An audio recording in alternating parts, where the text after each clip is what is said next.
It appears there's going to be a tremendous political battle in Tennessee this fall for the Senate seat being vacated by Senate Majority Leader Bill Frist.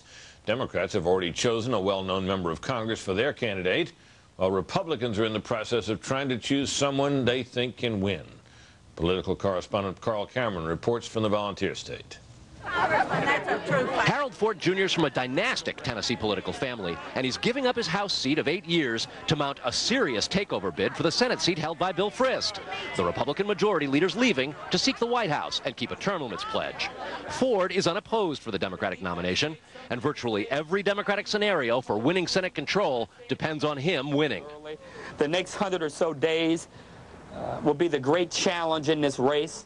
More than a challenge, it's a three-way brawl on the Republican side. Two conservative ex-congressmen from the class of '94, Van Hillary and Ed Bryant, are tag-teaming former Chattanooga Mayor Bob Corker, forcing the millionaire businessman to defend his conservative credentials.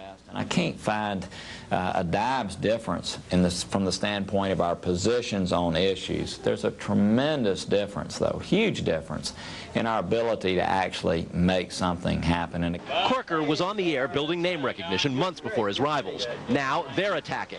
Bryant's campaign goes after Corker on abortion. In this campaign, Bob Corker says he's pro-life. But in his last campaign, Bob Corker supported abortion.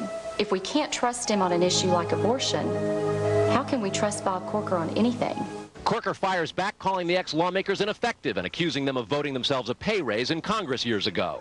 They're like twins, Van Hillary and Ed Bryant, congressmen who voted to allow illegal immigration to become a crisis, stood by as spending skyrocketed, but voted to raise their own pay. Hillary, who repeatedly voted against the congressional cost of living increase, responded this way. Bob Corker is running a cowardly smear campaign, falsely attacking Van Hillary. It's wrong.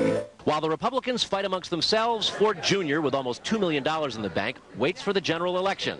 Corker has $1.2 million to spend, and polls suggest Ford would lose to him right now by about 10 points.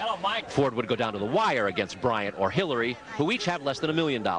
Almost offhandedly, Ford calls his GOP rivals the Three Stooges for their policies and for poking one another in the eye. They just attack one another viciously and mercilessly, some of the things they said about one another. And I don't think that helps me or anyone.